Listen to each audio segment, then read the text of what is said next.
আমার প্রিয় মুসল্লি ভাইরা, আল্লাহ রাব্বুল আলামিন পবিত্র কোরআনুল কারীমের অন্যতম সূরা আল মুমিনুনের 51 নম্বর আয়াতের মধ্যে রাব্বুল আলামিন বললেন, ইয়া আইয়ুহার রাসূলু কুলু মিনাত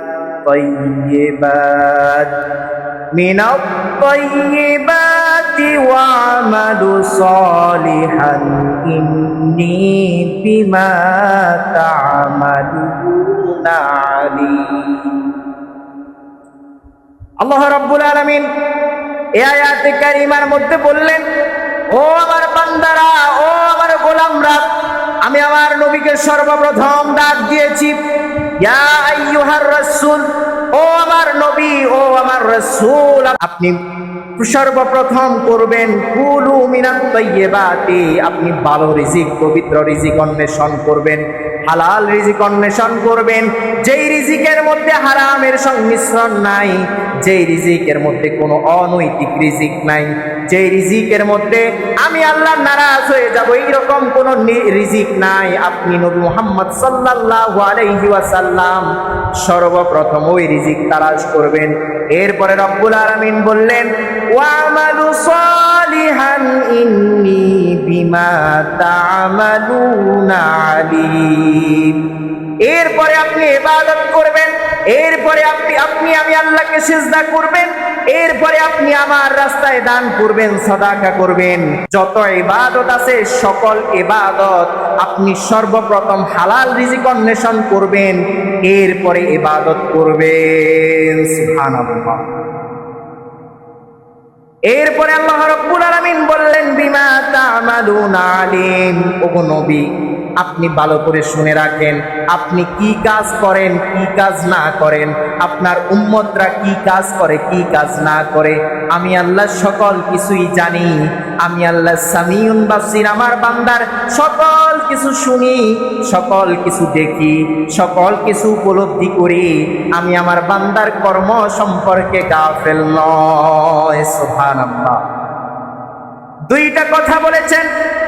সর্বপ্রথম বললেন, ওগো নবী, আপনি শুনেন, আপনি সর্বপ্রথম আপনার কাজ হবে কুলু মিনাত তাইয়্যিবাত, আপনি পবিত্র রিজিক অন্বেষণ করবেন, হালাল রিজিক অন্বেষণ করবেন, সঠিক রিজিক অন্বেষণ করবেন, যে রিজিকের মধ্যে হারামের সংমিশ্রণ নাই, আপনি ওই রিজিক ভক্ষণ করবেন। এরপরে আপনার কাজ হলো ওয়া'মালু সালিহান, এবং আপনি আমলে সালেহ করবেন। কি করবেন? আমলে সালেহ করবেন। সর্বপ্রথম হালাল রিজিক অন্বেষণ করতে হবে, এমন রিজিক অন্বেষণ করতে হবে যেটা হচ্ছে পবিত্র রিজিক, যেই রিজিকের ভিতরে আল্লাহ রাব্বুল আলামিন নারাজ হবে, আল্লাহ রাব্বুল আলামিন অখুশি হবে, এই রকম কোন রিজিক নাই। এই রকম হালাল রিজিক অন্বেষণ করে এরপরে ইবাদত করতে হবে, এরপরেই আল্লাহ রাব্বুল আলামিন আমার আপনার ইবাদতকে কবুল করবে। বলেন না সুবহানাল্লাহ।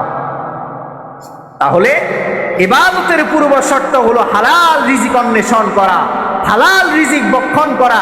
রিজিক যদি হারাম হয়, রিজিকের মধ্যে যদি হালাল না থাকে, তাহলে ওই রিজিকের কারণে আল্লাহ রাব্বুল আলামিন আমার আপনার কোন ইবাদতকে কবুল করবেন, কোন ইবাদতকে আল্লাহ রাব্বুল আলামিন কবুল করবেন না।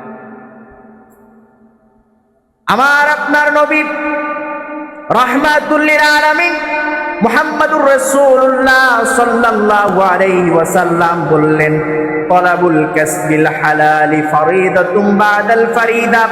তোমরা ফরজ ইবাদতগুলো আদায় করো, মসজিদের মধ্যে তোমরা নামাজ আদায় করো, মসজিদের মধ্যে সালাত আদায় করো। যখন তোমরা তোমাদের সালাতগুলো শেষ করবে, যখন তোমরা তোমাদের নামাজগুলোকে সমাপ্তি করবে, যখন তোমরা তোমাদের ইবাদতকে শেষ করে ফেলবে, সাথে সাথে তোমরা জমিনের মধ্যে বেরিয়ে পড়ো, সাথে সাথে তোমরা মসজিদ থেকে বেরিয়ে পড়ো এবং হালাল রিজিক অন্বেষণ করো, যে রিজিকটাকে আল্লাহ রাব্বুল আলামিন পছন্দ করে। সুবহানাল্লাহ।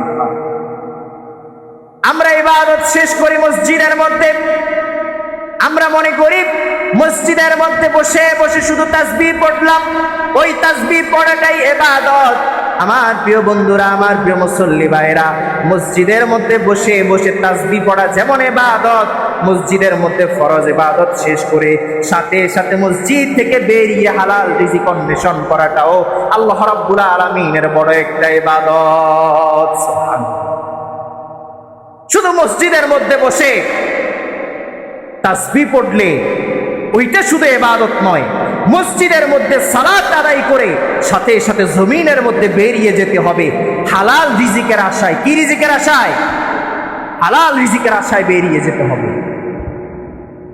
মসজিদ ইবাদতের জায়গা, এখান থেকে বেরিয়ে আমাদেরকে আল্লাহ রাব্বুল আলামিনের সন্তুষ্টি তালাশ করতে হবে।